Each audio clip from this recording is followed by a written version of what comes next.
and welcome to the Performance Cafe. Really glad to have you again this week.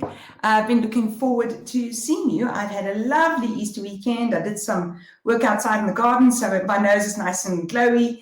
And I hope that you had a very good Easter weekend or a Passover weekend, or you just had a great weekend if you don't subscribe to either of those religions. And so over the past couple of weeks, a lot of people have spoken to me about productive kindness. Right? They're trying to hear my message, but it's tough for them to integrate this with their regular way of working. And two of the things that came to mind for me while I was talking to them is that we really have two situations that we have to keep in mind. The first is that when someone comes and speaks to us about a challenge that they're having, or sickness or something in the family, whatever the case may be, we know that it happens even when COVID isn't around, that we still have expectations to set. And therefore, we have a balanced conversation of, tell me about what's happening, let me see how I can help you, but these are my expectations, right? And we set timelines on those kinds of things so that we make sure that we don't land up in a situation where we are carrying people for an indefinite period of time. And we do so lovingly, because actually, by just letting people run off and be catered to, we're actually not giving them their dignity. So therefore, this concept of just leaving people be and taking care of them for the rest of their lives, it does rob them of their dignity, of their own free will, of their own ability to make their own way. The other side of it is what does that person need? And it's so interesting. I have a friend who is an incredible introvert and works from home. And there are few things in life that irritate her as much as when an organization that she works for says, come, we're going to have virtual team building. And she's like, please just leave me alone.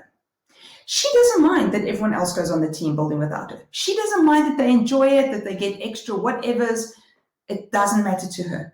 For her, as an introvert, she prefers to sit quietly on her own and work and have time for her introspection and to make connections with people that really matter to her. And those are really the closest family members and friends that she's had for decades. And so I think that we should step away from this concept of fairness in organizations where we treat everyone the same. Because by being fair, we are actually cutting people off.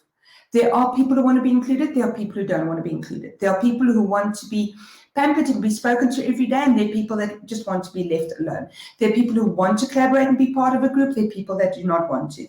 There are people who want to have their contribution recognized in public. There are those that don't. And I think that we should find out as managers and leaders, who are we working with here? We've got our expectations.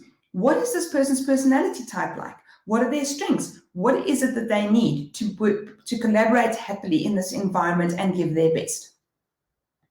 And then between that and the expectations, we bring it together and we say, right, this is what we're going to do, in which particular way, to give you the support so that eventually you can stand up on your own 2 feet again and carry on going. And of course, let's negotiate and contract this with the team so that everyone understands exactly what the goalposts are, what the expectations are, how long this is going to happen.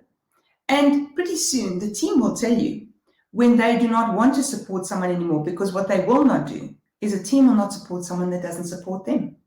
So these sort of mechanisms stop us from being at the mercy of someone with a problem. And I think that by taking care of that, by considering those aspects, we best get to a point where we can do productive, we can do kindness, and we can get to a point where we don't have to do productive kindness for this person, because just like they deserved it at the point when they needed it, someone else might need it now.